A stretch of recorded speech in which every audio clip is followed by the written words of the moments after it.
As coronavirus is witnessing a huge surge across the country, there are worries not only on account of lives but also livelihood. The surge in coronavirus is leading to restrictions and lockdowns across cities and towns. This is definitely going to again hit the country's economy, which was showing signs of recovery after severe damage suffered due to lockdown last year. So what is the impact expected on the country's economy and you and me? We will try to understand with experts in the agenda today. We have with us Abhishek Rajaram and Professor Aman Agarwal. But before we begin our conversation, have a look at this small report.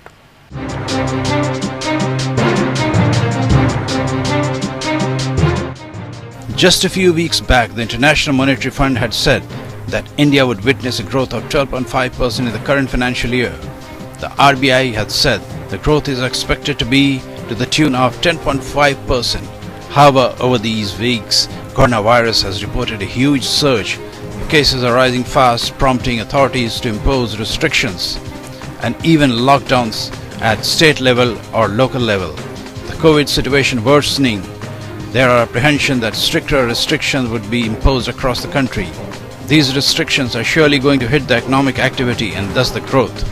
However, Chief Economic Advisor K.V. Subramaniam says the Indian economy is in a better shape as compared to the previous COVID-19 wave witnessed last year because of vaccines. He says uncertainty is much lower this time, but people should be cautious. After the outbreak of COVID-19 pandemic last year, India went in for a strict lockdown from March 24, leading to a massive contraction of 23.9% in GDP. Subramaniam said one key thing that stood out during this pandemic is the rollout of e-commerce and digitalization, something that India has embraced. He also suggested that MSMEs should embrace technology and invest in innovation for growth of their businesses. While the Chief Economic Advisor has sought to paint a positive picture, anxiety continues on the economic front, besides, of course, the health front. So clearly the coming days and weeks are going to be difficult. Bureau Report. Now let's welcome our guests, economic experts Abhishek Rajaram and Professor Agarwal. Welcome to both of you to the program, sir. So let me begin by going to Abhishek Rajaram ji about the surge which we are witnessing in coronavirus and which is again leading to restrictions and weekly lockdown, other lockdowns. So how much do you expect economy to be hit by this? So there is a basic difference between what we had first coronavirus hit last year and this year. This year we have vaccination available. And also we have some sort of experience with last year. We have much more experience. So last year we had massive impact on, initially, a massive impact on supply, distribution chain impact. This would not be the case. Second thing, we have become more or less habitual of staying at home, or we have developed the tendency to work from home. We have accepted it. This is a new norm and we have accepted it. But when we come to focus of the government, the biggest dilemma before the government will be whether they have to focus on life or livelihood, as you have said. If they come with restrictions, a hard restrictions like last year, a full lockdown, then there will be many MSMEs which would be never be able to open their businesses. There would be total shutdown. So this has to be taken care. But the government has ignored certain things, which is a big mistake from their part. First, the election rallies, and second, some sort of religious gathering. This has impacted, and this could be one more reason for surge in corona numbers. Though we cannot link it like one-to-one cannot be linked, but definitely there would be an impact.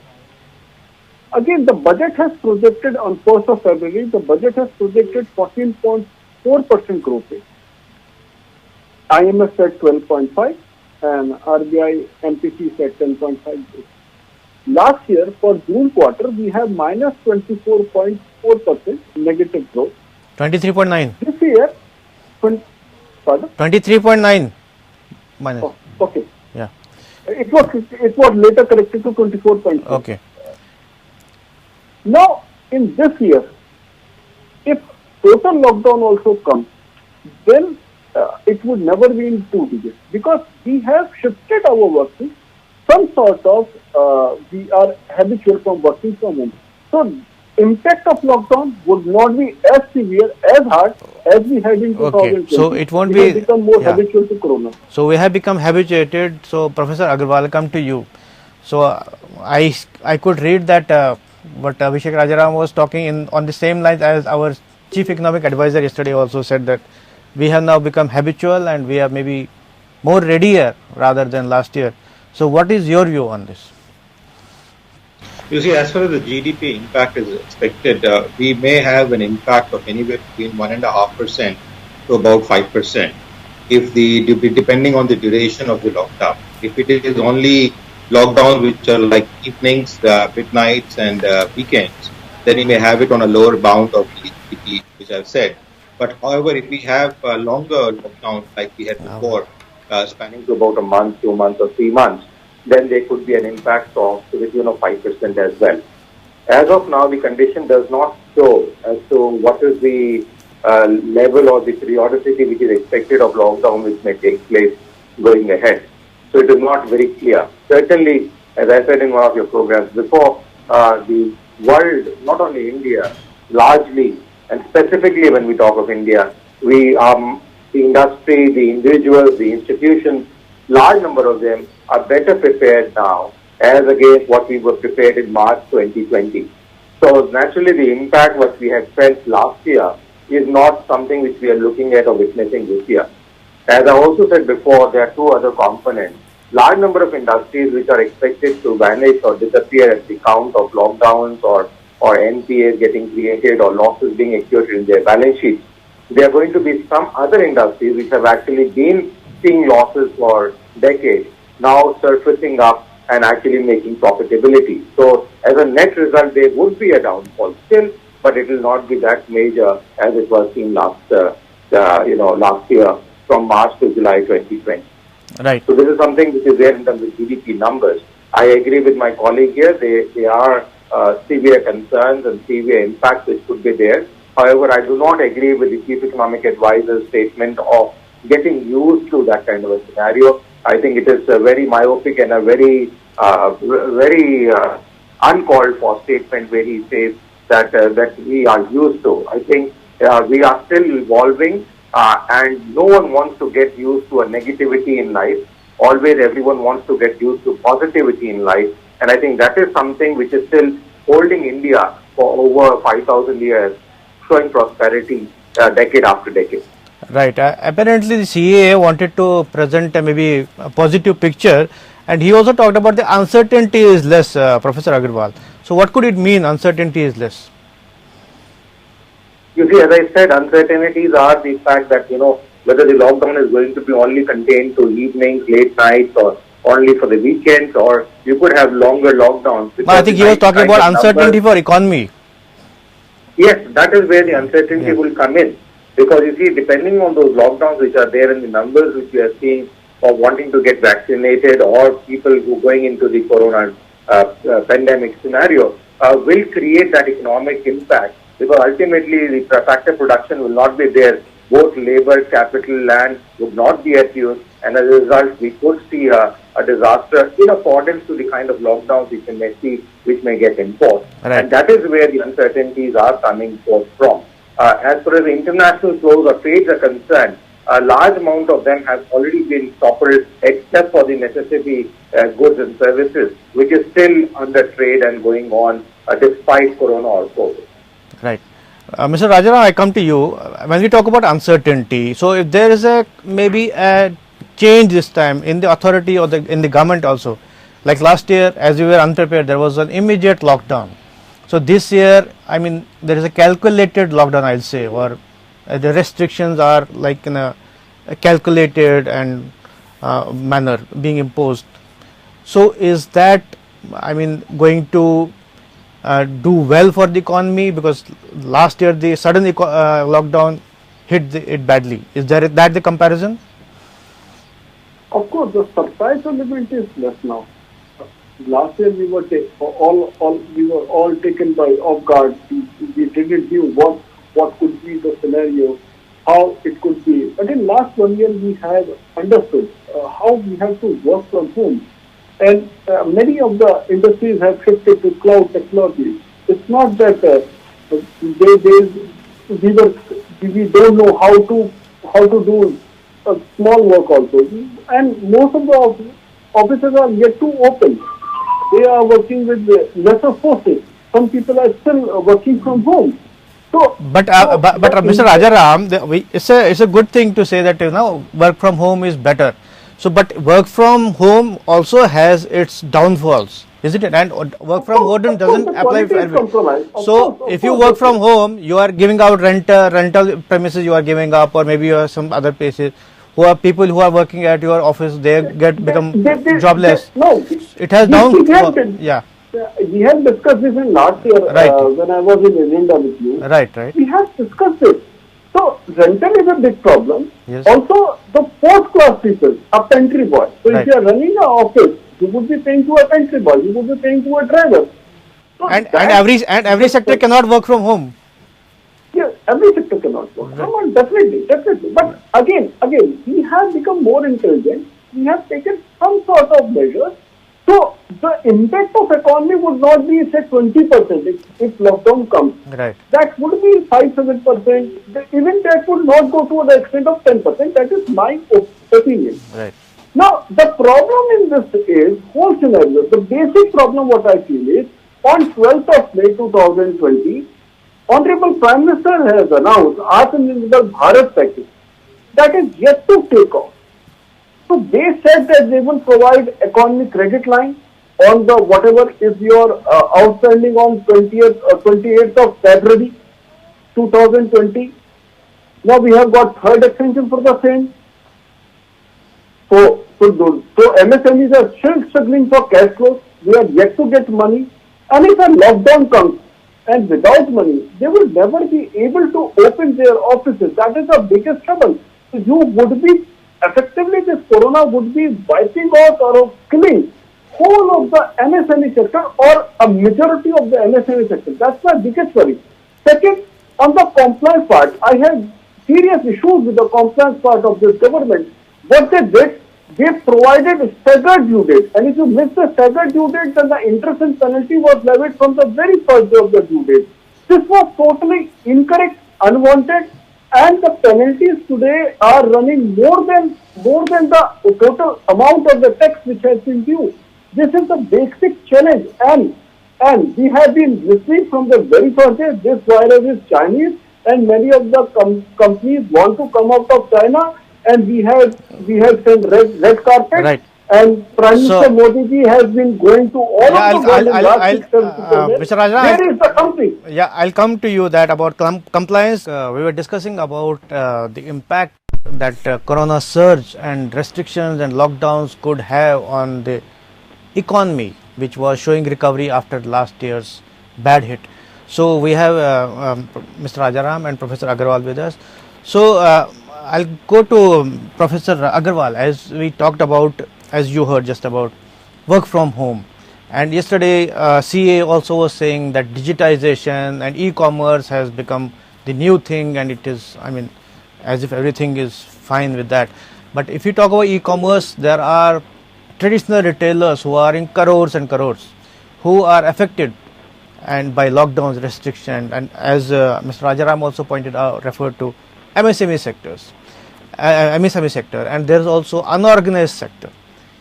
What about those, Professor Agarwal? Yes, you're correct on one point that, when digitalization framework comes in, when large number of labor intensive activities which actually get transformed to digital frameworks do get an impact in the short run. This was the same scenario when computers came in, right, and banks revolted way back in the mid-1990s, saying that we should not have computerization. Now, if that would not be there, I think the way television channels progress and show news with guests from all over the world would not have been possible. Now, that is something which we have to take a call on, whether we want that kind of an efficiency. No, I'm not discounting the advantages. No, I'm talking about a downfall. Let me just complete.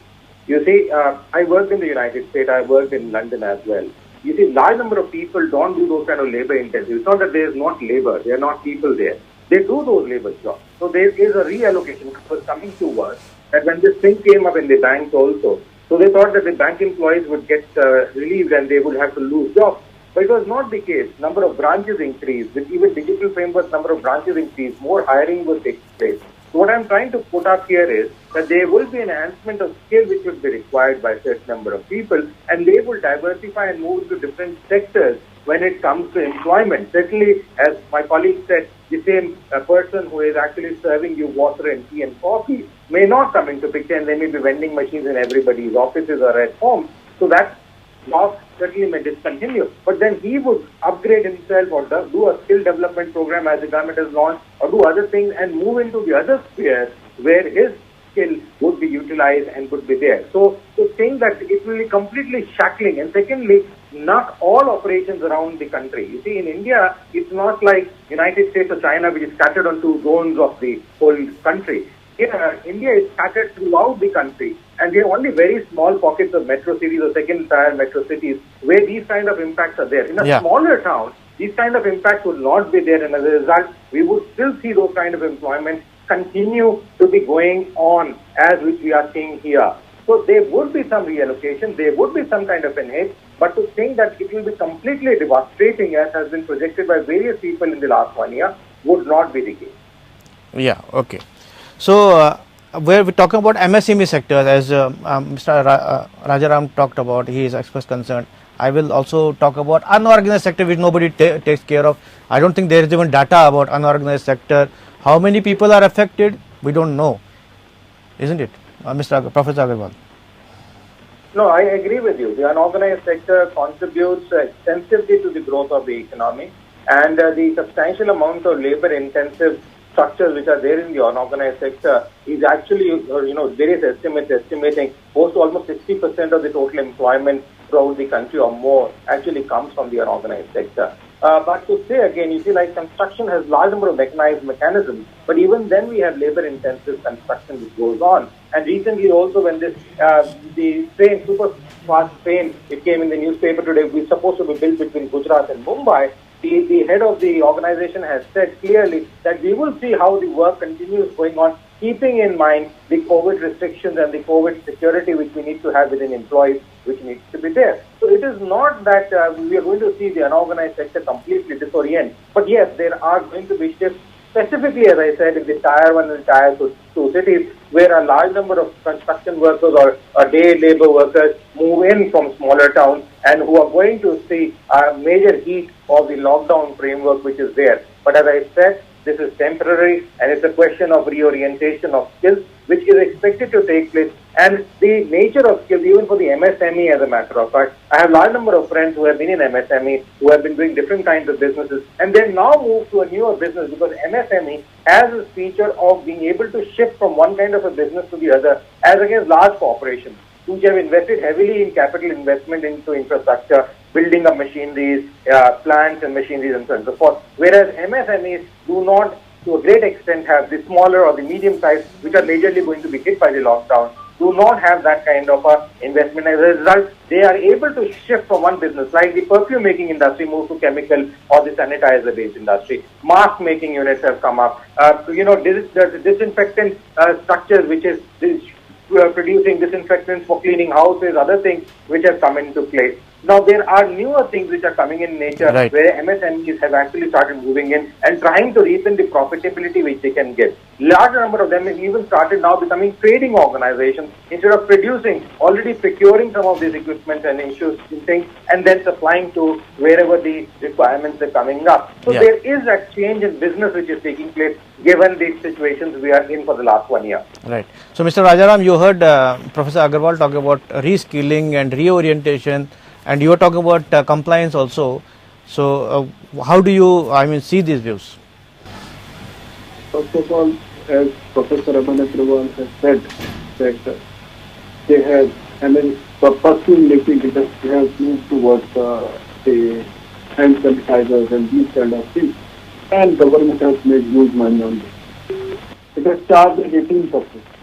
Even after paying so many things, the government is not ready to reduce this rate. Government is not ready to extend GST rates vis-a-vis GST or any kind of statutory due dates, though we have lockdowns, night curfews. People can't work sitting late. But election timings are on. Religious gatherings are there. Is there any change in behavior pattern of the government? Is this a sensitive government? The question is, what kind of governance we are getting? We came with a slogan, minimum government, maximum government. If you remember, 2013, 14, this was slogan. The problem is we don't see governance, we don't see government. Here it is.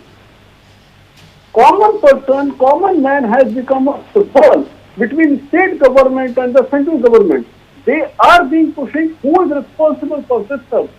If after 1 year there are no beds available in the hospital, there are no places available in the cremation ground, then who is responsible? Think of it, we are yet to reduce GST rates on masks. I think the government, but I think government excuses that GST gives them revenue. Government also needs revenues to run programs. So make it 21 lakh crore package.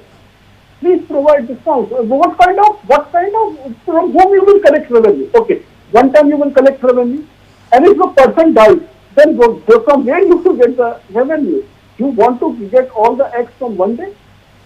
Okay. And where are our finance ministers busy? Where are our health ministers are busy? Where are prime ministers and home ministers are busy? You see very visual. Yeah. I need not to talk about it. Yeah. So we had to conclude, and I want to ask one last question to Professor Agarwal. If you talk about the RBI press conference just a few weeks back, in fact, the start of this month, and the RBI governor had talked about uncertainty. In fact, at that time there were no surge like this, but he had already talked about uncertainty about this 10.5% growth which RBI predicted. Brief comments on that. So, is that uncertainty has increased? So I think 12.5%, whereas India was presenting at 10.5%, where the RBI was projecting. I even told you at that time it was conservative in nature. The reason it was conservative was seeing. But things have changed since then. Things have changed. This kind of uncertainty which was there. As I said, this uncertainty of whether we will have another round of lockdowns or we will have another round of restrictions. What will be the stage of vaccinations? Like even the vaccination doses are being in a critical phase where they are not available. Whether we will be able to continue the vaccination drive going forward. Recently, we again opened up to overseas vaccinations, which was being restricted great extensively till recently. Now, that clearly shows that we are now opening up and changing. There is an adaptation which the government of India is moving on to, although on a slow pace, as my colleague put up, and I think they need to robustly make it up. The Atmanirbhar program, even the health care program which Modi, which is also commonly known as Modi Care, which was initiated, should have actually created these facilities or interlocked smaller and major hospitals. I think Now, given that framework, I think our time is over. Professor Agarwal, we have to stop here. So I wish we could have much more time to discuss very serious issue, but unfortunately the time is limited. But I am sure that the government needs to do much more. But thank you both of you for participating in this debate today. This is all in the agenda today. Thanks for watching. I will be back with another important topic on Monday. Till then, goodbye.